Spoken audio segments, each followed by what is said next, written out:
Hi ಎಲ್ಲ ಕನ್ನಡಿಗರಿಗೂ ನಮಸ್ಕಾರ. ನಿಮ್ಮಲ್ಲಿ ಕೆಲವೊಬ್ಬರು ಕಾಮೆಂಟ್ ಸೆಕ್ಷನಲ್ಲಿ ಕೇಳಿದ್ದೀರಾ, ನಾನು ತುಂಬ ವರ್ಷಗಳಿಂದ ವ್ಯಾಯಾಮ ಮಾಡ್ತಾಯಿದ್ದೀನಿ, ಡಯಟ್ ಮಾಡ್ತಾಯಿದ್ದೀನಿ, ಎಲ್ಲ ಮಾಡ್ತಾಯಿದ್ದೀನಿ, ವೆಯ್ಟು ಕಡಿಮೆ ಆಗ್ತಿಲ್ಲ, ಬಟ್ ನನ್ನ ಬಾಡಿ ಸುತ್ತಳತೆ ಕಡಿಮೆ ಆಗ್ತಾ ಇದೆ ಅಂತ ಕೆಲವೊಬ್ಬರು ಈ ಕ್ವಶನ್ಸ್ ಕೇಳಿದ್ದೀರಾ.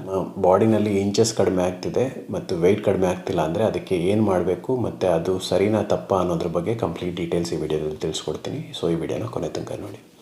ನೀವು ನನ್ನ ಚಾನಲ್ಗೆ ಹೊಸಬರಾಗಿರೋ ದಯವಿಟ್ಟು ಸಬ್ಸ್ಕ್ರೈಬ್ ಮಾಡಿ, ಹಾಗೆ ಪಕ್ಕದಲ್ಲಿರೋ ಬೆಲ್ ಬಟನ್ ಒತ್ತಿ. ನನ್ನ ಚಾನಲಲ್ಲಿ ಹೆಲ್ತ್ ಆ್ಯಂಡ್ ಫಿಟ್ನೆಸ್ಗೆ ಸಂಬಂಧಿಸಿದಂತಹ ಹಲವಾರು ವಿವರಗಳನ್ನ ರೆಗ್ಯುಲರ್ ಆಗಿ ಪೋಸ್ಟ್ ಮಾಡ್ತಾ ಇರ್ತೀನಿ. ತುಂಬ ಜನ ಅಂದರೆ ಜಿಮ್ಗೆ ಹೋಗೋರು, ವೆಯ್ಟ್ ಟ್ರೈನಿಂಗ್ ಮಾಡೋರು, ಸ್ಟ್ರೆಂತ್ ಟ್ರೈನಿಂಗ್ ಮಾಡೋರು, ಮತ್ತು ಹಾಗೆ ಯೋಗ, ಪಿಲೇಟ್ಸು ಈ ಥರ ಎಲ್ಲ ಮಾಡೋರು ಕೆಲವೊಬ್ಬರು ತುಂಬ 100% ಡಯಟ್ ಮಾಡ್ತಿರೋದಿಲ್ಲ. ಒಂದು ರಫ್ ಆಗಿ ಒಂದು ಹೆಲ್ದಿ ಹ್ಯಾಬಿಟ್ಸ್ನಲ್ಲಿರ್ತಾರೆ, ಹಾಗೆ ಒಂದು ವ್ಯಾಯಾಮದ ಹ್ಯಾಬಿಟ್ಸ್ನಲ್ಲೂ ಇರ್ತಾರೆ.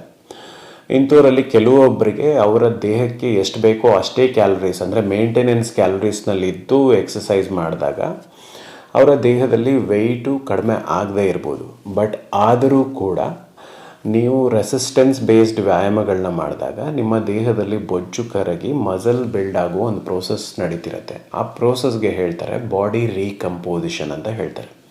ಸೊ ಬಾಡಿ ರೀಕಂಪೋಸಿಷನ್ ಅನ್ನೋ ಒಂದು ಪದದ ಅರ್ಥ ತುಂಬ ಒಳ್ಳೆಯದದು ಆ್ಯಕ್ಚುಲಿ. ಅಂದರೆ ನಿಮ್ಮ ದೇಹದಲ್ಲಿ ಬೊಜ್ಜು ಕಡಿಮೆ ಆಗ್ತಾಯಿದೆ, ಇಂಚ್ ಲಾಸ್ ಆಗ್ತಾಯಿದೆ, ಬಟ್ ವೆಯ್ಟ್ ಅಷ್ಟೇ ಇದೆ ಅಂದರೆ ಅದು ಕೆಟ್ಟದೇನಲ್ಲ. ಬಟ್ ನಿಮಗೆ ವೆಯ್ಟಲ್ಲಿ ತುಂಬ ರಿಡಕ್ಷನ್ ಆಗಬೇಕು ಅಂದರೆ ಅದಕ್ಕೆ ಅಂತಲೇ ಕೆಲವೊಂದು ಡಿಫ್ರೆಂಟ್ ಟೈಪ್ ಆಫ್ ಡಯಟ್ಗಳನ್ನ ಫಾಲೋ ಮಾಡಬೇಕಾಗುತ್ತೆ, ಕ್ಯಾಲೋರಿ ಡಿಫಿಸಿಟ್ನಲ್ಲಿರಬೇಕಾಗುತ್ತೆ. ಸೊ ಆವಾಗ ನಿಮ್ಮ ವೆಯ್ಟು ಗ್ರ್ಯಾಜುವಲಿ ಕಡಿಮೆ ಆಗುತ್ತೆ. ಬಟ್ ನೀವು ಆಲ್ರೆಡಿ ಒಂದು ಹೆಲ್ದಿ ರುಟೀನಲ್ಲಿ ಇದ್ದೀರಾ ನಿಮ್ಮ ದೇಹದಲ್ಲಿ, ಅಂದರೆ ನೀವು ನೀವು ಯಾವತ್ತೋ ಒಂದು ಎಕ್ಸಸೈಸ್ ರುಟೀನು, ಡಯಟ್ ರುಟೀನು ಇದೆಲ್ಲ ಸ್ಟಾರ್ಟ್ ಮಾಡಿರ್ತೀರ. ಬಟ್ ನಿಮ್ಮ ವೆಯ್ಟ್ ಕಡಿಮೆ ಆಗಿಲ್ಲ ಅಂದ್ರೂ ನಿಮ್ಮ ಹಾಕ್ಕೊಳ್ಳೋ ಬಟ್ಟೆ ಎಲ್ಲ ಲೂಸ್ ಆಗ್ತಾಯಿದೆ, ಹೊಟ್ಟೆ ಮೆಜರ್ಮೆಂಟ್ಸು ಅಂದರೆ ನಿಮ್ಮ ಸೊಂಟದ ಸುತ್ತಳತೆ ಕಡಿಮೆ ಆಗ್ತಾಯಿದೆ, ನಿಮಗೆ ಒಳಗಡೆಯಿಂದ ನೀವು ಸ್ಟ್ರಾಂಗ್ ಅಂತ ಫೀಲ್ ಆಗ್ತಿದೆ, ಇದೆಲ್ಲ ಆಗ್ತಿದೆ ಅಂದರೆ ಅದು ತುಂಬ ಒಳ್ಳೆಯದು. ಅದನ್ನು ನೀವು ಜಸ್ಟ್ ನಿಮ್ಮ ಸ್ಕೇಲ್ನಲ್ಲಿ ನಿಮ್ಮ ವೆಯ್ಟ್ ಕಡಿಮೆ ಆಗ್ತಿಲ್ಲ ಅನ್ನೋ ಮಾತ್ರಕ್ಕೆ ನೀವೇನು ಪ್ರೋಗ್ರೆಸ್ ಮಾಡ್ತಿಲ್ಲ ಅಂತ ಅರ್ಥ ಅಲ್ಲ. ತುಂಬ ಜನರಿಗೆ ಅಂದರೆ ಕೆಲವೊಬ್ಬರಿಗೆ ತುಂಬ ಲೋ ಮೆಟಬಾಲಿಸಮ್ ಇರೋರಿಗೂ ಕೂಡ, ಹಾಗೆ ಹೈಪೋಥೈರಾಯ್ಡಿಸಮ್ ಇರೋರಿಗೆ ಹಾಗೆ PCOS ಹೈಪೋಥೈರಾಯ್ಡಿಸಮ್ ಎರಡು ಕಾಂಬಿನೇಷನ್ಲಿರೋರಿಗೆ, ಇಂಥವರಲ್ಲಿ ಕೆಲವೊಬ್ಬರಿಗೆ ಸ್ಕೇಲ್ ವೆಯ್ಟ್ ಕಡಿಮೆ ಆಗೋದು ತುಂಬ ಫಾಸ್ಟಾಗಿ ಆಗದೇ ಇರ್ಬೋದು. ಬಟ್ ಅವರ ಥೈರಾಯ್ಡ್ ಫಂಕ್ಷನ್ನ ಇಂಪ್ರೂವ್ ಮಾಡೋದಕ್ಕೆ, ಹಾಗೆ PCOS ಸಿಮ್ಟಮ್ಸ್ನ ಕಡಿಮೆ ಮಾಡೋದಕ್ಕೆ, ಇದೆಲ್ಲದಕ್ಕೂ ಅವರು ಸ್ಟ್ರೆಂತ್ ಟ್ರೈನಿಂಗ್ ಮಾಡೋದು ಮತ್ತು ಒಂದು ಒಳ್ಳೆಯ ಆಹಾರ ಕ್ರಮ ಫಾಲೋ ಮಾಡೋದು ಎಲ್ಲದೂ ಇಂಪಾರ್ಟೆಂಟು. ಸೊ ಅವರ ದೇಹದಲ್ಲಿ ಲೀನ್ ಮಸಲ್ ಅಂದರೆ ಮಾಂಸಖಂಡಗಳು ಡೆವಲಪ್ ಆಗ್ತಾ ಇದ್ದು ಅವರ ಬೋನ್ ಡೆನ್ಸಿಟಿ ಎಲ್ಲ ಇಂಪ್ರೂವ್ ಆಗ್ತಿದ್ರೆ ಆವಾಗ ಅವರ ಸ್ಕೇಲ್ನಲ್ಲಿ ಏನು ವ್ಯತ್ಯಾಸ ಕಾಣದೇ ಇರ್ಬೋದು. ಬಟ್ ಅವರ ಬೊಜ್ಜು ಕರಗಿದಾಗ ನಮ್ಮ ಮೆಷರ್ಮೆಂಟ್ನಲ್ಲಿ ಗೊತ್ತಾಗುತ್ತೆ ನಮಗೆ. ಅದಕ್ಕೋಸ್ಕರ ನೀವು ಸ್ಕೇಲ್ನಲ್ಲಿ ನಿಮ್ಮ ತೂಕ ಅಷ್ಟೇ ನೋಡದೆ ನಿಮ್ಮ ಬಾಡಿಗೆ ಸುತ್ತಳತೆ ಏನಿದೆ ಮೆಷರ್ಮೆಂಟ್ಸು ಅದನ್ನು ಕೂಡ ತಗೊಳ್ಳೋದು ಇಂಪಾರ್ಟೆಂಟು. ಅದಲ್ಲದೆ ನೀವು ಯಾವಾಗ ಫಿಟ್ನೆಸ್ ಜರ್ನಿ ಸ್ಟಾರ್ಟ್ ಮಾಡಿರ್ತೀರ ಆವಾಗ ಯಾವುದಾದ್ರೂ ಒಂದು ಟೈಟ್ ಟಿ ಶರ್ಟು ಆ ಥರ ಏನಾದರೂ ಹಾಕಿ ಒಂದು ಫೋಟೋ ಪಿಕ್ಚರ್ ತಗೊಂಡಿರಿ. ಹುಡುಗರಾಗಿದ್ದರೆ ಬೇರೆ ಬಾಡಿ ಫೋಟೋಸನ್ನು ತಗೊಂಡಿರ್ಬೋದು.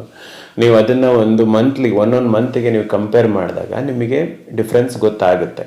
ಯಾವಾಗ ನಿಮ್ಮ ಡಯಟು ಕ್ಲೀನಾಗಿದ್ದಾಗ ಮತ್ತು ನೀವು ಪ್ರಾಪರಾಗಿ ಸ್ಟ್ರೆಂತ್ ಟ್ರೈನಿಂಗು, ಯೋಗ ಅಥವಾ ಪಿಲೆಟ್ಸು ಅಂದರೆ ರೆಸಿಸ್ಟೆನ್ಸ್ ಬೇಸ್ಡ್ ವ್ಯಾಯಾಮಗಳನ್ನ ಮಾಡ್ತಿದ್ದಾಗ ನಿಮ್ಮ ಬಾಡಿ ಕಂಪೋಸಿಷನ್ ಅನ್ನೋದು ಚೇಂಜ್ ಆಗುತ್ತೆ. ಅಂದರೆ ಬೊಜ್ಜು ಕಡಿಮೆ ಆಗಿ ಮಸಲ್ಲು ಜಾಸ್ತಿ ಆದಾಗ ನೀವು ನೋಡೋದಕ್ಕೆ ತುಂಬ ಸಣ್ಣ ಕಾಣ್ತೀರ. ಉದಾಹರಣೆ ಹೇಳಬೇಕು ಅಂದರೆ ನಿಮ್ಮ ದೇಹದಲ್ಲಿ ಇವಾಗ ಒಂದು 2 kg ಮಸಲ್ ಇಂಪ್ರೂವ್ ಆಯಿತು ಅಂತ ಅಂದ್ಕೊಳ್ಳೋಣ. 2 kg ಮಸಲ್ಲು ಸೈಜು ಇಷ್ಟಿದೆ ಅಂತ ಅಂದ್ಕೊಳ್ಳೋಣ. ಅದೇ ಸಮಯದಲ್ಲಿ ನಿಮ್ಮ ಬಾಡಿನಲ್ಲಿ ಒಂದು 2 kg ಬೊಜ್ಜು ಕಡಿಮೆ ಆಗಿದೆ. ಜನರಲಿ ಬೊಜ್ಜುದು ಫ್ಯಾಟ್ ಏನಿದೆ ಅದರ ಡೆನ್ಸಿಟಿ ಜಾಸ್ತಿ ಇರುತ್ತೆ. ಅಂದರೆ ಮಸಲ್ ಇಷ್ಟಿದೆ ಅಂದರೆ ಫ್ಯಾಟು ಅದರ ಡಬ್ಬಲ್ ಇರುತ್ತೆ, ಇಷ್ಟಿರುತ್ತೆ ಅಂತ ಅಂದ್ಕೊಳ್ಳಿ, ಒಂದು 2 kgದು ಫ್ಯಾಟ್. ಸೊ 2 kg ಫ್ಯಾಟ್ ಕಡಿಮೆ ಆಗಿ 2 kg ಮಸಲ್ ಗೇನ್ ಆಗಿದ್ದರೆ ನೀವು ನೋಡೋದಕ್ಕೆ ಸಣ್ಣ ಕಾಣ್ತೀರಾ. ಬಟ್ ಆದರೆ ನಿಮ್ಮ ಸ್ಕೇಲ್ನಲ್ಲಿ ನಿಮ್ಮ ಏನು ವ್ಯತ್ಯಾಸ ಕಾಣದೇ ಇರ್ಬೋದು. ಬಟ್ ಇದು ತುಂಬಾ ಒಳ್ಳೆ ಪ್ರೋಸೆಸ್ಸು. ಎಲ್ಲರೂ ಆರೋಗ್ಯಕರವಾಗಿ ತೂಕ ಇಳಿಸ್ಬೇಕು ಅಂತ ಅಂದ್ಕೊಂಡಿರೋರು ಇದನ್ನ ಟ್ರೈ ಮಾಡ್ಬೋದು. ಬಟ್ ನಿಮ್ಮ ತೂಕ ತುಂಬ ಒಬಿಸ್ ಇದ್ದೀರಾ ಅಂದರೆ ನಿಮಗೆ ವೆಯ್ಟ್ ಲಾಸು ಆಗುತ್ತೆ. ಅಂದರೆ ನೀವು 80 kg ಮೇಲೆ, 90 kg ಮೇಲೆ, 100 ಮೇಲೆ ಇದ್ದೀರಾ ಅಂದರೆ ಅಂಥವ್ರು ನಿಮ್ಮ ಮಸಲ್ನ ಉಳಿಸ್ಕೊಂಡು ಮಸಲ್ ಗೇನ್ ಮಾಡಿಕೊಂಡೇ ಫ್ಯಾಟ್ ಲಾಸು ಮಾಡಬೇಕಾಗುತ್ತೆ. ಬಟ್ ಆದರೆ ಆ್ಯಾವ್ರೇಜ್ ವೆಯ್ಟ್ನಲ್ಲಿರೋರು ಆಲ್ರೆಡಿ ನೀವು 50, ಹುಡುಗರಲ್ಲಿ ಒಂದು 70ರಿಂದ 80 ಹೈಟ್ ಮೇಲೆ ಡಿಫರ್ ಆಗುತ್ತೆ. ಹುಡುಗಿಯರಲ್ಲಿ ಒಂದು 50ರಿಂದ 65, ಅಂದರೆ ಕೆಲವೊಬ್ಬರಿಗೆ 5.7, 5.8 ಇರೋರಿಗೆಲ್ಲ ಹುಡುಗಿಯರಲ್ಲಿ 65 kg ಇದ್ದರೂ ಕೂಡ ಅದೂ ತುಂಬ ಕಡಿಮೆ ವೆಯ್ಟೆ. ಬಾಡಿನಲ್ಲಿ ಒಳ್ಳೆ ಮಾಂಸಖಂಡಗಳು ಜಾಸ್ತಿ ಇದ್ದು ಬೊಜ್ಜು ಕಡಿಮೆ ಇದ್ದರೆ ಅವ್ರು ನೋಡೋದಕ್ಕೆ ಸಣ್ಣನೇ ಕಾಣ್ತಾ ಇರ್ಬೋದು. ಸೊ ನಿಮ್ಮ ಬಾಡಿ ಸುತ್ತಳತೆ ಮೇಲೆ ಡಿಪೆಂಡ್ ಆಗುತ್ತೆ. ಹುಡುಗಿಯರಿಗೆ ಒಂದು 85 ಸೆಂಟಿಮೀಟರ್ ಒಳಗಡೆ ಅವರ ಹೊಟ್ಟೆಯ ಸುತ್ತಳತೆ ಇದೆ ಅಂದರೆ ಅದು ಒಂದು ಡೀಸೆಂಟ್ ಹೆಲ್ದಿ ಬಾಡಿ ಅಂತ. ಹುಡುಗರಿಗೆ ಒಂದು 90 ಸೆಂಟಿಮೀಟರ್ ಒಳಗಡೆ ಅವರ ಹೊಟ್ಟೆಯ ಸುತ್ತಳತೆ ಇದೆ ಅಂದರೆ ಅದನ್ನು ಕೂಡ ಒಂದು ಡೀಸೆಂಟ್ ಹೆಲ್ದಿ ಬಾಡಿ ಅಂತ. ಅಂದರೆ ಎಷ್ಟು ಪರ್ಸೆಂಟೇಜ್ ಆಫ್ ಫ್ಯಾಟ್ ಇದೆ ಅನ್ನೋದು ಮುಖ್ಯ ಆಗುತ್ತೆ, ನಾವು ಆರೋಗ್ಯಕರವಾಗಿದ್ದೀವೋ ಇಲ್ವೋ ಅನ್ನೋದು. ಕೆಲವೊಬ್ರು ಬರೀ ಕೇಳ್ತಿರ್ತಾರೆ, ನನ್ನ ಹೈಟ್ ಇಷ್ಟು, ನನ್ನ ವೆಯ್ಟ್ ಇಷ್ಟು, ನಾನು ಹೆಲ್ದಿನಾ ಅಂತ ಹೇಳಿ. ಬರೀ ಹೈಟು ವೆಯ್ಟಿಂದ ನಮ್ಮ ಬಾಡಿನಲ್ಲಿ ಎಷ್ಟು ಬಾಡಿ ಹೆಲ್ದಿಯಾಗಿದೆಯೋ ಅಂತ ಏನು ಗೊತ್ತಾಗೋದಿಲ್ಲ. ರೀಸೆಂಟಾಗಿ ನನಗೆ ಒಬ್ಬರು ಕ್ಲೈಂಟ್ ಬರ್ತಾರೆ, ಬರೀ ಅವ್ರ ವೆಯ್ಟ್ ಇದ್ದಿದ್ದು 50 kg, ನೋಡೋದಕ್ಕೆ ಹೊರಗಡೆಯಿಂದ ಫಿಟ್ಟಾಗಿ ಕಾಣ್ತಿದ್ದಾರೆ.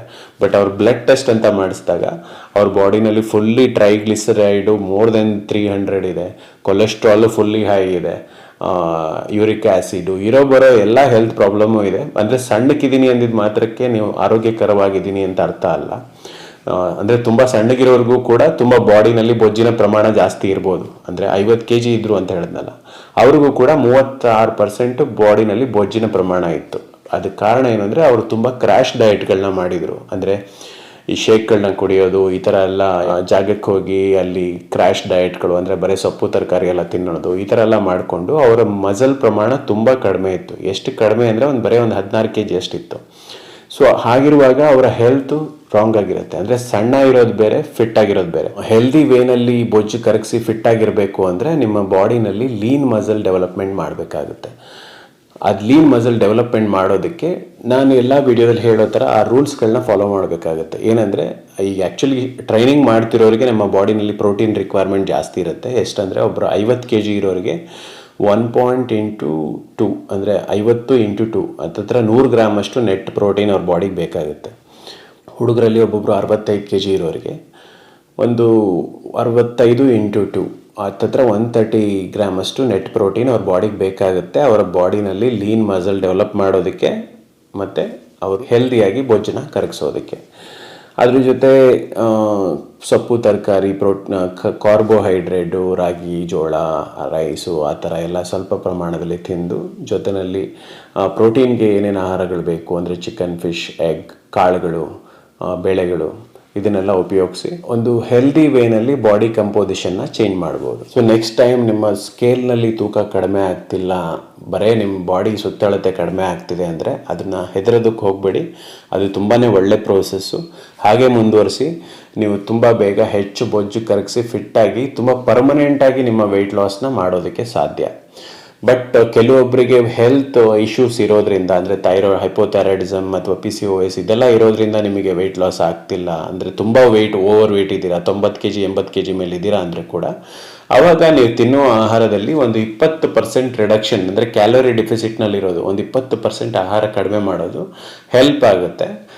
ತುಂಬ ಎಕ್ಸ್ಟ್ರೀಮ್ ಕ್ಯಾಲೋರಿ ಡೆಫಿಸಿಟ್ ಮಾಡಬಾರ್ದು. ಅಂದರೆ ಕ್ಯಾಲೋರಿ ಡೆಫಿಸಿಟ್ನಲ್ಲೂ ಹಂತವಾಗಿ ಅದನ್ನು ಕಡಿಮೆ ಮಾಡಬೇಕು. ಅಂದರೆ ಒಂದು ತಿಂಗಳಿಗೆ ಒಂದು 20% ಕಡಿಮೆ ಮಾಡಿದ್ರೆ ನೆಕ್ಸ್ಟ್ ತಿಂಗಳು ವೆಯ್ಟ್ ಲಾಸ್ ಅನ್ನೋದು ಸ್ಟಾಪ್ ಆದಾಗ ಆವಾಗ ಒಂದು 20% ಕಡಿಮೆ ಮಾಡೋದು. ಹೀಗೆ ಗ್ರ್ಯಾಜುವಲ್ ಆಗಿ ಅದನ್ನು ಕಡಿಮೆ ಮಾಡ್ತಾ ಹೋದರೆ ನೀವು ಒಂದು 6-7 ತಿಂಗಳಲ್ಲೂ ಎಷ್ಟು ವೆಯ್ಟ್ನ ಕಡಿಮೆ ಮಾಡ್ಬೋದು.